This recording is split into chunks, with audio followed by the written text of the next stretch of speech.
They read the will in the hotel ballroom after lunch, while waiters were still clearing plates. My aunt laughed first. Not a quiet laugh. A sharp one that cut through the room. My uncle folded the paper slowly and said I had always been dramatic, so this suited me. 30 days. No money. In that house. People I grew up with avoided my eyes. No one asked if I was safe. No one said it was cruel. I stood there, hands still, face calm. I did not defend myself. I did not ask questions. I let them think I was already defeated. The executor cleared his throat and adjusted his glasses, as if this were a routine matter. He had known my grandmother for 30 years. He had attended our birthdays, sent flowers when my mother died, shaken my hand at graduation. He did not look at me when he explained the clause. The residence must be occupied continuously for 30 days, he said. No outside financial assistance. No hired help. No temporary relocation. His voice was steady, almost bored. My aunt asked whether security would be provided. The executor said no. My cousin asked if I could bring a friend. He said that would violate the terms. My uncle asked what would happen if I left early.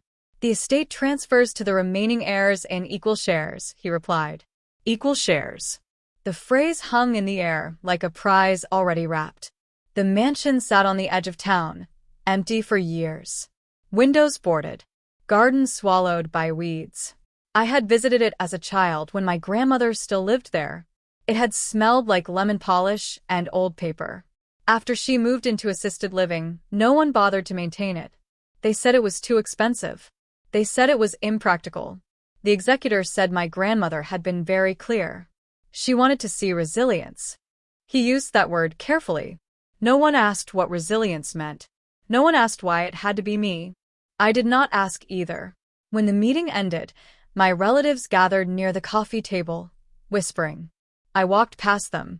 My aunt touched my elbow lightly, as if offering comfort. You don't have to prove anything, she said softly. It's just money. Her tone suggested the opposite. Outside, the executor caught up with me near the entrance. He lowered his voice. You can still decline, he said. No one would blame you. He looked relieved when he said it, as though he hoped I would make this simple. Did she explain why? I asked. He paused a second too long. She trusted your character, he said. But the terms are binding. Binding. Another careful word. I had been the one visiting my grandmother every Sunday. I had been the one bringing her groceries when the staff forgot. I had been the one sitting with her when she no longer remembered my name, but still held my hand. The others came on holidays. They took photos in the garden. They left early. The executor knew that. He had seen it. Yet he stood in that ballroom and read the clause without objection. Without context. Without defense. Convenience is quiet. It rarely raises its voice. By the time I reached the parking lot, my phone was already buzzing. A group message from my cousins. Jokes about ghosts. About rats. About how long I would last. 30 days, one wrote. I give you 5. No one corrected him. That evening I drove past the mansion before going home. The boards were still nailed over the lower windows. The iron gate leaned slightly off its hinge. The driveway was cracked, grass growing through the center. It did not look dangerous. It looked forgotten. I parked for a moment and watched the second-floor curtains move slightly in the wind through a broken pane. I imagined my grandmother standing behind them, hands folded, observing. Not punishing. Observing. The next morning, the executor sent over the official documents. Pages of conditions. Dates. Signatures. A formal acknowledgement that I accepted the challenge voluntarily. Voluntarily. I read every line twice. At the bottom, there was a handwritten note in my grandmother's script. Just one sentence. You will see what they never wanted you to see. The executor had not mentioned that part in the ballroom. He had folded the page before anyone else could read it. I moved into the mansion 3 days later, with one suitcase and a box of canned food. The locks had been changed, but the air inside still held the faint scent of polish beneath the dust. I opened windows on the first floor and let the light in slowly. By evening, the electricity failed. I called the executor from the front steps. He answered on the third ring. It appears the utilities were disconnected, I said. There was a small pause, papers shifting on his end. Yes, he replied. The estate is preserving funds until the terms are fulfilled. Preserving funds. So, I am expected to restore them without money, I said. The language states no external financial support, he answered. It does not prohibit personal initiative. Personal initiative. Another phrase that sounded reasonable until you held it up to the light. I ended the call without arguing. That night, I used candles from an old drawer in the kitchen. I found blankets in a cedar chest upstairs. The house creaked in the wind, but it did not frighten me. It felt honest. It did not pretend to be anything else. On the second day, my aunt arrived unannounced. She stood just inside the doorway, careful not to step too far in. I brought you groceries, she said, holding up a small bag. I looked at it. Fresh bread. Fruit. Things that would not last. I can't accept that, I told her. Her mouth tightened. Well, don't be stubborn, she said. We're only trying to help. Help. The same word they had used when they convinced my grandmother to move out of this house. The same word they used when they sold her car without asking. I'm fine, I said. She scanned the room, taking in the dust, the cracked ceiling, the candle on the table. You don't have to do this, she repeated, louder this time, as if the walls might agree with her. I watched her eyes move, calculating.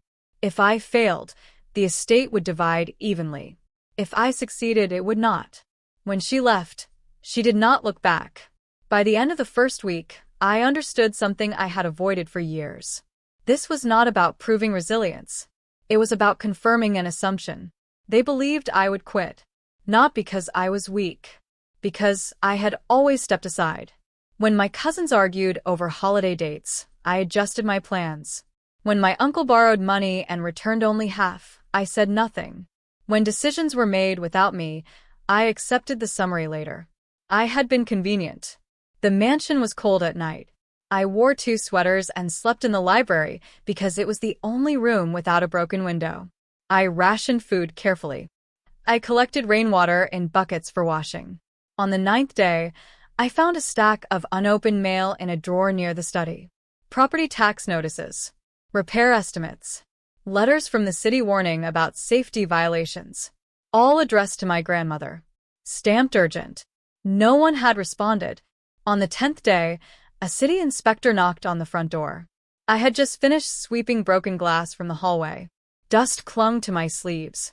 When I opened the door, he studied the frame, the sagging porch, the loose wiring near the entrance. We've issued multiple notices, he said. No response. I told him my grandmother had been in assisted living, that I had only just moved in. He nodded but wrote something on his clipboard anyway.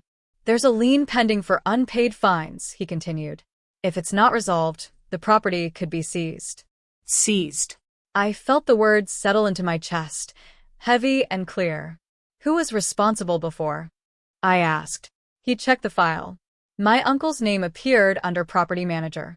Temporary authority, granted 2 years earlier. Temporary. The inspector handed me a copy of the notice. Payment required within 14 days. Repairs mandatory. No outside financial assistance. I closed the door slowly after he left. That evening, I called the executor again. This time, he sounded tired. Yes, your uncle had oversight, he admitted. But the fines accumulated during your grandmother's lifetime. It's complicated. It's documented, I said. Silence. The estate cannot intervene until the condition is satisfied, he replied. Meaning, survive 30 days first. Solve everything after. I sat at the dining table with the notice spread in front of me. My uncle had visited my grandmother every month, at least on paper. He had signed forms. He had assured everyone the property was under control. Under control. He had not mentioned the warnings. Not the violations. Not the risk of seizure. If the house was taken by the city before 30 days ended, there would be nothing left for anyone to inherit. I understood then that the test was never about sleeping in the cold or living without money. It was about uncovering what had been buried in plain sight. The boundary was simple. They expected me to absorb the damage quietly. to carry the cost of their neglect without naming it.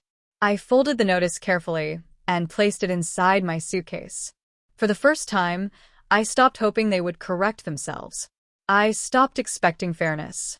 I stopped asking, even in my thoughts, to be treated as family. On the 15th day, I walked to the public records office. It took 40 minutes on foot. I brought copies of the notices and my grandmother's will. I did not ask anyone for money. I asked for information. The clerk showed me the full file. Years of missed payments, deferred maintenance, extensions requested and granted. My uncle's signature appeared again and again. Each time, he had marked the same box, resolved. It had not been resolved. I requested certified copies of everything. The fee was small. I paid it with the last of the cash I had saved before moving in. No one knew I had that. Back at the mansion, I wrote a formal notice to the executor. Not emotional, not accusatory, just dates, signatures, and the pending lien. I attached copies. I did not threaten.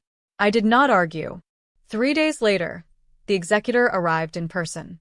He stood in the library, looking older than he had in the ballroom. "You should have been informed," he said quietly. I said nothing. He explained that if the property were seized due to documented negligence by the appointed manager, the liability would shift. The estate would have grounds to pursue recovery from the responsible party. Responsible party. My uncle's calls began that evening. I let them ring.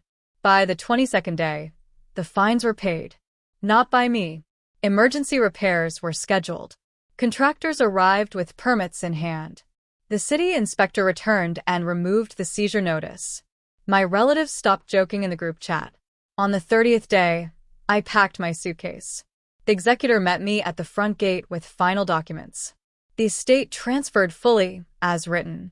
My uncle did not attend. Later, I learned he had resigned from his position at the firm where he worked. There had been questions about other properties he managed.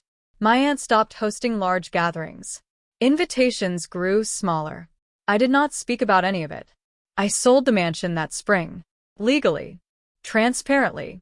The funds settled the remaining debts and left enough for me to leave town. At the airport, I turned off my phone before boarding. No announcement. No explanation. Just forward.